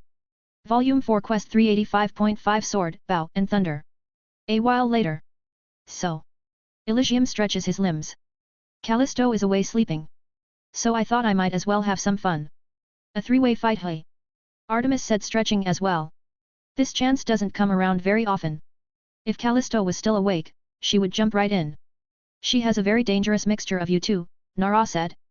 There have been several times where you, Nara looked to Artemis, would just jump into the fray. You are one to talk, but for now I suggest you grit those teeth, you two. I will show you what I can really do. I can say the same. I have been itching to fight another god. So how many gods in heaven did you fight, Ellie? Aside from the goddesses throwing themselves at you? Artemis asked. Well, Chernobyl knew how to use a sledgehammer. Vritra was scary with a whip. Shiva, I nearly died, like a lot of time. Krishna is a very kind and thoughtful god. Azura was fun, he threw a lot of punches, and his wife Durga was also a peach to talk with. Nyarlathotep, fucking hate them, annoying prick. I have to admit, they knew how to keep me on my toes. But of them all, I enjoyed Sun Wukong and Kern the most. Why you fought him? Artemis said, shocked. Wait, who's Kern? Are they that impressive? Nara asked. Very, he fought most of heaven on his own for the fun of it. Anank and Kronos had to get involved. But who exactly is Kern? Don't worry about them. Elysium waved it off. Sun is super fun to hang with, Elysium said, smiling. Chill, philosophical, and very wise. Elysium closes his eyes and reminisces about his time with the monkey god before Elysium had to go. I think he is heaven's greatest god. Ha! Artemis scoffed. Ellie, I came across him, and I even shot him. He is not the strongest god in heaven. I will admit he is probably heaven's greatest martial god, but not its strongest god. Those belong to Kronos and Anank, and I guess you as well. You may say that it's your personal opinion. Sun could easily defeat them both in a one-on-one battle. Both in mind and body. Also, I must preference that they, Kronos and Anank, are a duo. I know this since I also eventually fought Kronos and Anank again together. It wasn't very nice, lots of punching. Doubt it. He's been in solipsism enough times that one would question if he's sane. He's the second most sent deity to be sent to solipsism, the first is Eris, but her record is unbeatable. Anyway, he even showed me a few tricks with his boa staff. Then show me what your true spearmanship is like, Ellie. Artemis Arcanum exploded. Whoosh. Violent winds blow past Elysium and Nara. HOH, they said, gazing at Artemis. Artemis' hair turns a silver blue, and her golden hair accessories and general appearance turn wilder as if all that she wore was something she hunted and made for herself to wear. Here, Elysium said, reaching into his clothes. Take these. He gives Artemis a golden bow and a quiver full of silver arrows. These. Artemis grabbed. You brought my divine weapons, Phoebe and Orion. I figured you would like to use them when we occasionally spar. It's not really fair if I and Nara use our divine weapons. Artemis couldn't help but smile. You certainly do know how to make me smile. Her face blushed as she put her quiver on and notched an arrow. Nara and Elysium could feel the difference already. An unnerving feeling of being under a sniper's scope. Two can play that game. Come. Yakumo Ginkgo. Nara then, from a cut in space, drew her sword. Shing! Artemis gazed at the silver and black blade. Its sheath had a cloud design along with several eyes as red as her owner. Your divine weapons look rather nice. Did Ellie make it for you? No, I made it using my authority of the void, sword, bifurcation, and storms. Well, Ellie, show us yours? I know that the spear you use is not the full one, right? Artemis said. Hat. Elysium cracked a smile. No, it's not. Come. Radamanthus. His spear was formed in his hand by lightning. Second form, Iacchus. Crack. The spear glows brightly as it gains a second prong. S. H. A. K. E. S. H. A. K. E. S. H. A. K. E. The spear was shaking in an unstable manner, almost as if it would bite you. That's a rather. Artemis and Nara take a few steps back. What? It doesn't bite yet. Besides, it's not fully dressed yet. Show them your beauty, minus. Elysium swung his spear, and his spear was blanketed by a sea of stars. Whoosh! The sea of stars disperses, revealing its true form. Ooh! They look in awe at his star-touched spear, its appearance is as if Elysium chipped out of the night sky. In its spear design, it was a simple design with no extra features. The only noteworthy design of the spear was its two long prongs, giving it a pentagon shape for the blade portion, the middle of it was empty. Radamanthus is unwavering and strict in its judgment. Iacchus, the merciful, fair, and just in their judgment, was lenient upon those who did neither wrong nor good. To balance the unwavering and the lenient, minus, the tempered wisdom, through time and experience, does the unwavering waver, the lenient, no longer be taken advantage of. A compromise is formed, and its name is Laelaps, the spear that will never fail to catch its prey. Looking at the spear, Artemis and Nara knew they shouldn't get struck by it. Can I ask what authorities you used to make Laelaps? Artemis asked. Elysium swings Laelaps through the air, leaving not even a sound behind. A lot. So shall I show you the martial arts I made under several gods' teachings? Elysium stood straight, his right leg was a bit ahead, while his left was a bit back. His spear rests on his shoulder, with his right arm slung over it so as not to let it fall behind him. I named it after the title Sun gave me, a lot of them gave me that name. Talk about similar minds thinking alike. What is it? Was it something like Monkey King's friend? Nara said. No, he said Avalokitesvara, he also said his best friend, but, yet. Avalokitesvara. It translates to the one who hears the cries of the world or the Lord who looks down. He gave me that title, saying I was compassionate. Had. All I said was that those on the bottom should have their voices heard and that they should have the right to a home and food. That was the basis of the Fuyaccusa. I tried to deny it, but he kept insisting. I told him that that should be something everyone should be able to do, a little bit of empathy for those less fortunate. As insane as he is, he gave you a rather fitting title. Artemis nods. Yes, it suits you well. But now I am even more nervous about why you decided to name your martial art, Avalokitesvara. Nara said. Come at me and find out, Elysium smirks as his power begins to rise. I am Elysium, the Emerald Night Flower. The Emerald Night Flower. Nara said, confused by the title. Yes. It was a nickname and title given to me. But night is with a K. Whoosh. Sure enough, his attire changed to a beautiful, decadent, incredible, well-crafted armor befitting a god of his status. It was a perfect balance of metal and fabric. Spectacular shades of green covered him, with his star-touched clothing becoming the sub and supporting colors. Thick star-touched threads flowed behind him, giving off the feel and look of tendrils along with scripture. His head was covered in a dome-like helmet that was like an emerald galaxy, swirling with a myriad of green stars. The helmet even flowed into horns like those of a large eland. The finishing touch was beneath him, Elysiums grew around him. Oh, Artemis said. That's why you are called that, Nara said, amazed. Both of them fell in love again, looking at him in his new look. They loved the grandeur and design of it. It was the result of his years of travel to several worlds. So are you two going to get ready? Elysium said, cracking his neck. Well, now I kind of want a nickname like that, Nara said, liking the naming style. You like Wuxia naming style? Very well, I shall give you both one. Narikanootsaruji, the argent blade that gathers flowers. Artemis, the amaranth bathed under the moon. Oh, I like that. Nara was happy with the name. I am Narikanootsaruji. The argent blade that gathers flowers. Artemis was embarrassed by the name he gave her. Can we workshop it? Come on, Art. Nara shouted, smiling. It's just between us. Fine. She smiles, still embarrassed by the name. I am Artemis Zephyr. The amaranth bathed under the moon. Then let's begin this match. Blib. Nara vanished out of existence. Artemis' eyes darted above Elysium. Nara was already in mid-swing. The sword Yakumo Ginkgo was an odd-looking one-sided katana with a silver and black blade that was barely attached to the tsuba. The tsuba in particular was similar in appearance to a spider lily. The handle had several red eyes and a gold pommel. Artemis saw Elysium move his spear with such grace and fluidity that she swore it was water. Clang.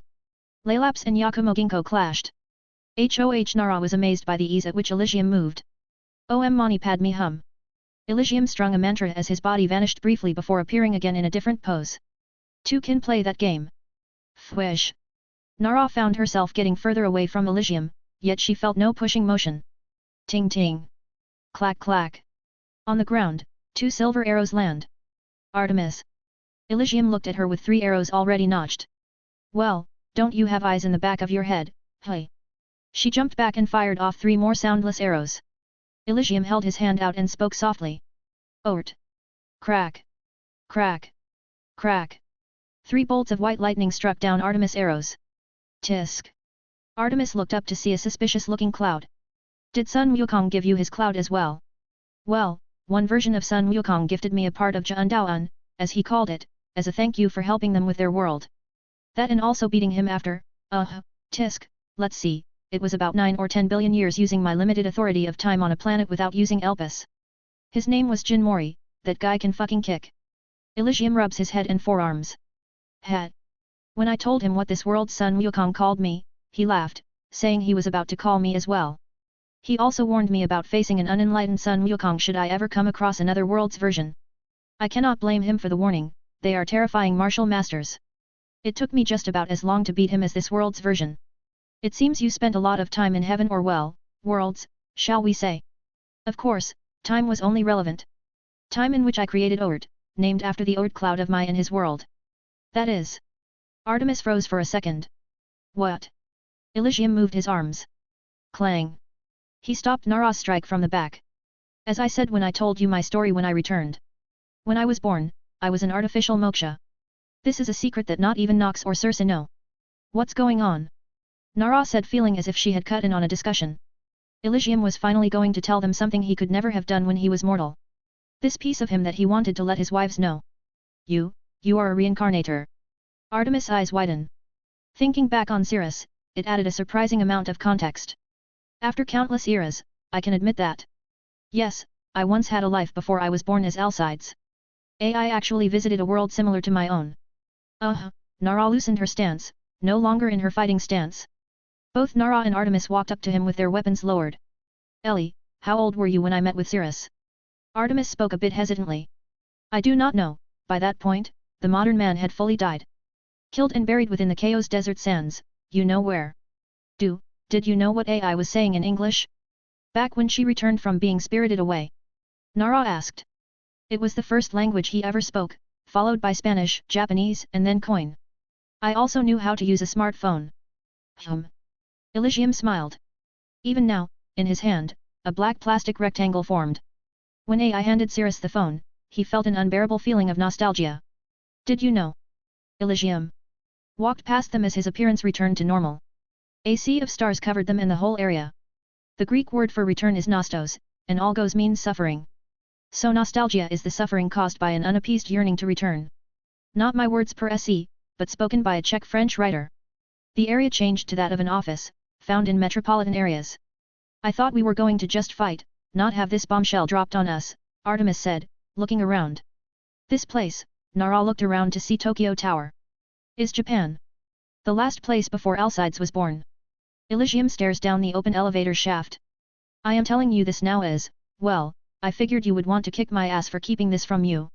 I felt that I needed to keep this hidden. That my existence would warrant some sort of judgment or something.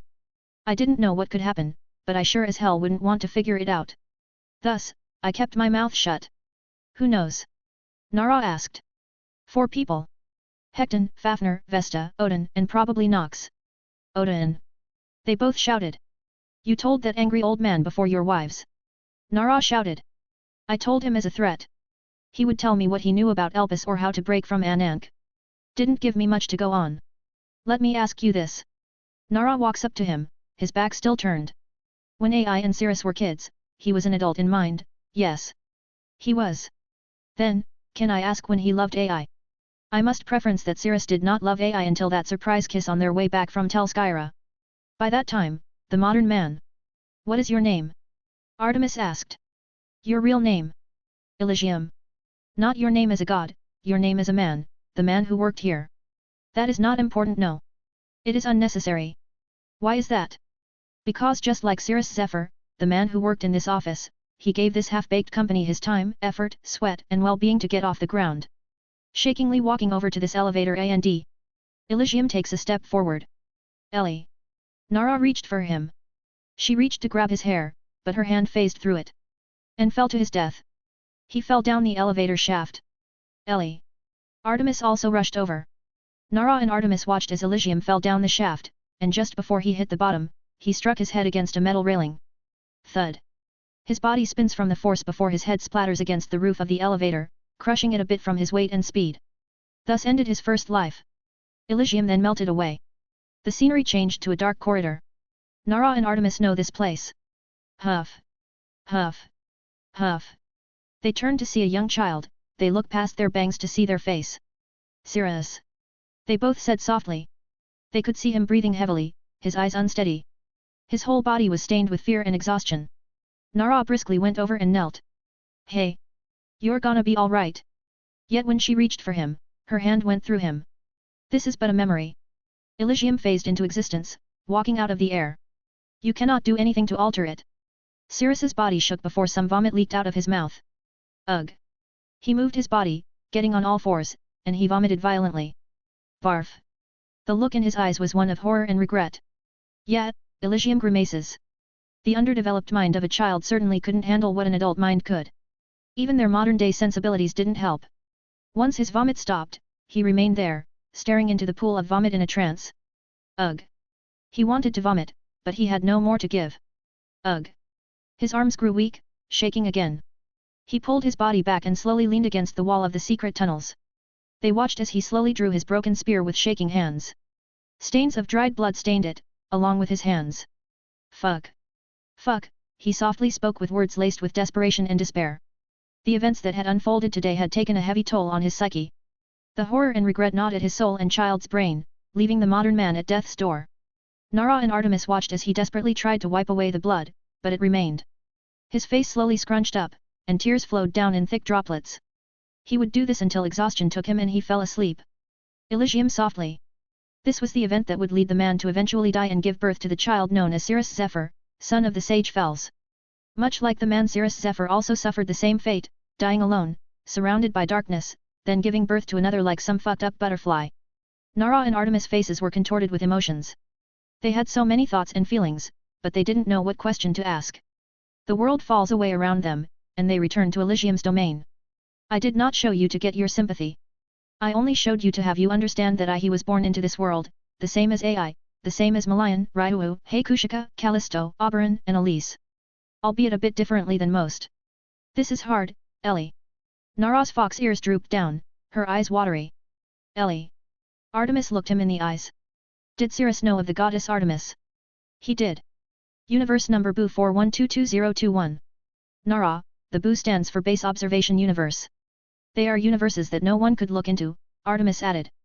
Information on them is dripped through souls from other worlds when we get them from samsara. Most of their knowledge is all mixed and jumbled together.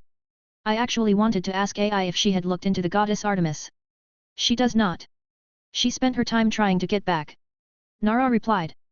But Cirrus did. Elysium spoke up. He was a history major and loved mythology. He knows the Greek pantheon very well.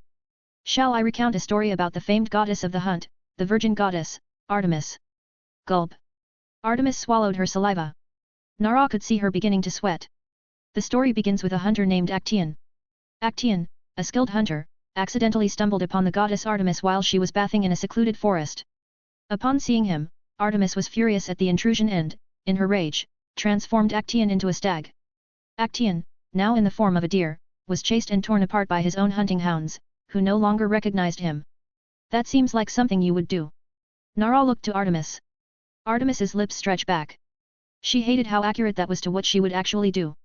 The story was meant to be a warning of the dangers of the wild. A single mistake can cost you everything. For the wild is the god's domain, where man treads at their own risk, gaining either fortune or death. The same could be said for all the gods of Greek myth. It was why so many know and relate to them despite how godly they were. Why is that? Nara asked. Because they were the most human of the gods. The portrayal of Zeus misusing his power was because he was a king. That is what they do. Artemis's wrath was wild and painful because that is what nature can be. Hades snatching a young girl from her mother's arms, that is what death does. By the way, the tale of Actaeon was what rang in Cirrus' head when he met you, Artemis. Every time you would bathe, he would be far away to ensure he would not catch you naked. Really? Artemis was a bit embarrassed and shocked. Yes. Artemis is widely known as the virgin goddess, the picture example of it. Your myths had Artemis painted as one who did not care for man or love, just the hunt. Artemis even asked her father Zeus that she wished to remain a virgin forever. Egg. Artemis took a lot of points of mental damage. Seeing her reaction, he decided to keep her other family a secret. I think I will keep the twin brother's identity a secret, although Artemis and him being twins are debated, with some saying Artemis was born first while others say he was. Personally, I subscribe to the former, as when Artemis was born, she helped her mother give birth to him. Thus Artemis became a goddess of childbirth, or, midwifery. Phew yuck. Artemis leaned back, as this was making far too much sense to her. I like that too. Artemis does have the big sister energy, Nara said. She does. Elysium nodded. Whatever. Then explain to me, Orion, hey. Yeah, about that, I was actually curious how that name came to mind as your true love equivalent to Freya's Audra.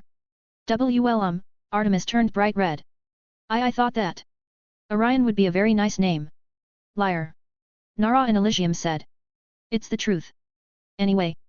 Orion was a hunter, and both Artemis and he grew and bonded together through their shared love of hunting. The story diverts around here into different tales. One tale says that Orion grew prideful and said that he could kill every animal on the planet. Gaia did not like that and sent a scorpion to go kill him. It did, and he died of poison. Elysium gestures to himself. Did you see why I did not want to be your Orion?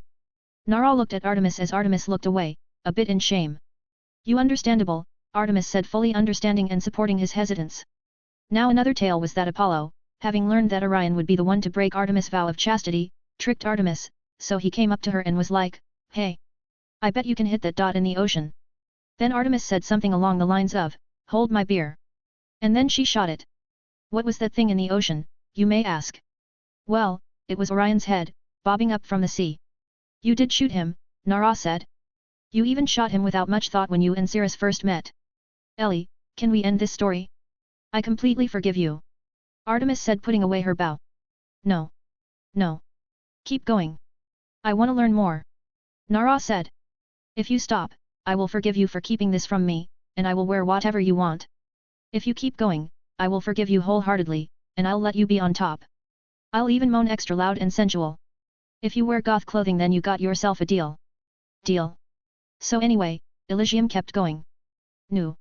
Artemis shouted in anguish. I will even wear the bunny girl outfit and say pio n while you. Calm down. Geez, this is the last one, okay? So the other tale was that Orion was trying to hook up with one of Artemis' followers or do some other sexual assault, and she put him down. Ew. They both said. Yeah. So in a weird way, I somehow averted the worst cases, those being, killed by you. That was a fate I wished to avoid at all costs. Ellie, Artemis said, walking up to him. She holds his hand. I'm sorry I pushed your mortal self to be a hero. You knew this would happen, and it's fine. He placed her hand on her head and stroked her hair. There is one final part of his story. In a majority of the tales, Orion's death is a constant, but in a majority of them, he is sent by Artemis or Zeus into the sky, placed amongst the stars. So that Artemis could always look up at her love. Ah. Nara said. That is kind of sweet. Yes, very. Artemis nodded as she floated up and kissed him. I should mention that originally there was no love between Orion and Artemis. Elysium referenced. What? Artemis said, a stunned blank expression. Yeah, poets and artists in the 19th century made it so that they were lovers, as it would be a classic tragic love story, which makes it more entertaining or interesting. Also, they couldn't fathom a man and woman hanging out and being friends, just friends. Like platonic friends. You should have kept that to yourself. To be honest, I kind of readied myself to get fucked up, so, Yet. Did you want to get beaten up? Nara said by his side. Well, I feel pretty bad having kept this core part of myself from you two, who hold a piece of my heart. Phew. Artemis smiles. Well, you certainly do live up to the title of Avalokitesvara. Alright, I am ready. Elysium closes his eyes. Artemis looked to Nara, and she did the same. Ellie, do you mind if me and Art talk about this for a minute or two? Nara spoke up. Elysium opened his eyes. Sure. Nara grabbed Artemis and vanished. Blib. With them gone, Elysium sighed. Guess I'll just mess around for a minute. Whoosh. A bluish cloud came up behind him. Ort. Sorry, you couldn't have more fun. I figured this would be the best place and time to tell them. Whoosh. Ort moves around him. Yeah, sorry. You wanna go outside? If you do, you have to promise me you won't cause any trouble. Whoosh. Ort flew back into the sky, blending into the environment. That's what I thought. He stretches a bit before checking his clothes. Diomessian seems to be good. Diomessian is his divine armor that has the appearance of the stars in Elysium's clothes. Its purpose is that it will never let anyone harm or touch its wearer. It has its own form, like Laylaps, but it prefers to stick with its creator. Laylaps. He holds his spear out, and though it morphed into the shape of a two-headed dog, it still retained the appearance of the night sky. Bark. Bark. Laylaps got onto his lap. Who's a good boy? Bark. Bark. Yes, you are. He began to rub Laylaps. An hour later, Artemis and Nara returned. Blib. Ellie, Nara said. We are. What are you doing? Artemis asked. And what is that dog? They caught Elysium meditating under a tree. Laylaps was sleeping next to him. The tree had grown to wrap its vines around Elysium, mediating and working on some projects. Elysium opens his eyes. He gets up, phasing through the vines, back on his feet. This is my dog/spear, Laylaps.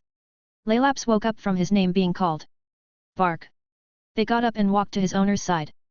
Bark. Bark. Nara came up to him. Look at the cute dog. She began to pat and rub him. Bark. Bark. Laylaps liked her petting. Elysium noticed Laylaps liked Nara rather well. Guess they like you. Nara, Artemis said sternly. We have to tell him our decisions. We can pet the dog after. Alright, Nara stepped back next to Artemis. Bark. Bark. Laylaps returned to his owner's shadow. So we have discussed this, and we understand why you kept it. Art informed me of the severity of your case, and we forgive you for hiding this part of yourself. But we are a bit hurt that you kept such a massive part of your life away from your wives, Artemis said. Again, we understand why, but it's still a sore spot. That's fair. Is there anything I can say or do to make it up to you? Elysium said apologetically. Well, Nara told me of your fluidity. So I wanted to ask if you could turn for me. Artemis was blushing from her suggestion. And Nara chimed in. We want one of your Cosmo swords. Elysium's eyes narrowed to those of the hole in a needle. The air around him began to sharpen and twist. Karen. Elysium sighed. An air of seriousness colored him. He is rather soft on family. Nara, Artemis, if you want one of my Xiao Chudo then you truly need to prove it. Me changing genders, he changed his gender within a blink of an eye. Artemis became flustered by their appearance even more. But the Xiao Chudo, he returned to male just as fast. Is a whole other beast. Ellie. To wield. His voice boomed through the air and Nara and Art felt his voice shake their bones. To wield a Xiao Chudo, the Cosmo sword is to dedicate your life to one thing. The protection, sovereignty and existence of this world. An overpowering pressure falls on the two goddesses. They are not to be given out like candy. Sorry. Nara spoke with a strained voice. I just thought having one would be cool. Naraka no Tsurugi. Elysium retracts the pressure and centers himself. Artemis. How about this, a new trial? The conditions of you two winning are still up, along with the bestowal of 2 Xiao Chudo. When I win, you two will not get one, and we can work on mending sore wounds. He holds out his hand, and Laylaps shoots into his hand from his shadow. He slowly changes to his battle attire. By that, of course, I mean I will take my time with you both. A devious look slowly paints his face as his helmet covers him. Thoroughly. Nara and Artemis look at one another and nod. Fine by us. Nara shouted, grabbed Artemis, and tossed her back. Get ready to kneel. Artemis shouted, she glowed a silver light, drawing her bow. She quickly notched her arrows. I can't wait, Elysium said under his breath.